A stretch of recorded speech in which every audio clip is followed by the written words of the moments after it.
Hi everyone. Today on a test bench I have William's Breckwell brand pellet stove controller.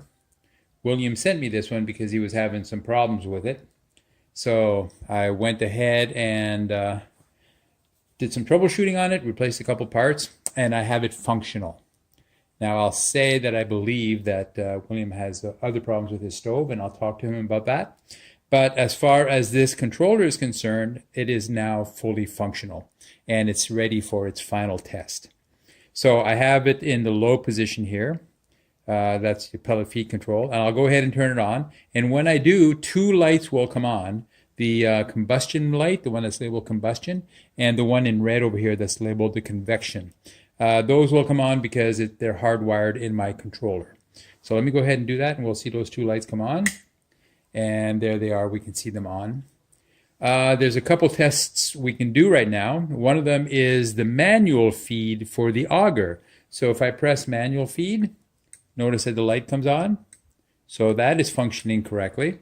And the other one is the high fan position. When I switch that to the high fan position, which is a full on position, then we'll see the light indicated in red, the convection room fan, will come on to as bright as possible. So there it is. You can see the intensity of the light changes there. So that's functioning correctly. The other test we can do is rotate through the low B, C, D, E max positions, and that will also affect the convection room fan. But I will note that positions D, E, and max are going to be the same. You will not see intensity change on a light bulb because that is hardwired in the controller. That is not something that will change. So as I go to B, C, D, E, and max, they don't change, but you can see the intensity changes on the others. Maybe a little hard to see on the video. Now, so that says that in pre-automatic mode, everything is functioning correctly. So I'll go ahead and I'll press the auger button here, the little top side button, and that will cause the green light here to come on. I'm in low position. So after about 30 seconds, we'll see a little light behind here. There's an opening in the faceplate. We'll see a little light come on, and the auger should come on as well. So let's go ahead and press that. Like I said, that'll take 30 seconds before we see that light come on. But we notice that the green light at the top came on, so we're in automatic mode. For all of you at home, this green light will only come on if the vacuum switch in your furnace is functional. So that means that the exhaust fan had to be running, which happens when you turn it on. We noticed the blue light came on. And there cannot be a leak in your system, so you have a vacuum being generated. So there we saw the auger motor light go on for a moment. At the same time, we saw the little light in the back behind the faceplate come on. So we'll cycle through that one more time. There it is. We barely see it. I'm going to tilt this forward a bit so we can maybe see it better. It's just above the word pellet.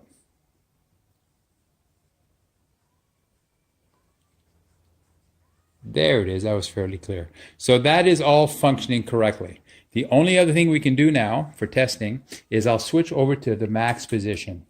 And as we showed before, the intensity of the room fan went higher, so the fan is running higher. But notice now that the auger is running longer, and the duration between auger events is going to be shorter.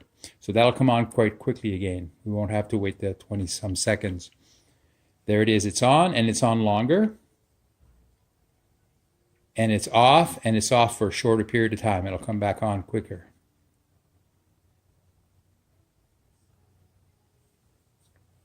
There. So that's all functional. So from my point of view, this controller is 100% functional right now. It's doing everything that it should. So I'll go back to low, and we notice that the intensity of the convection fan went low, but it'll take longer for the auger to come on, and when it is on, it's on for a shorter period of time.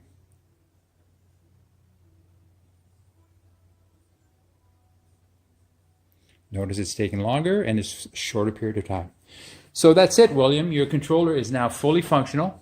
I'll give you a phone call, and once you receive this controller, we'll work together to resolve the issue that you may have in your stove. Thanks for sending it to me. I appreciate it very much. And like I said, be sure to let me know. For all of you viewers, if you have a Breckwell brand pellet stove controller of this model that needs repairs, you can contact me through the messages below. Leave a message for me, or I'll leave my number in the comment section for you to call me. Feel free to give me a call or text me. Thanks, everybody.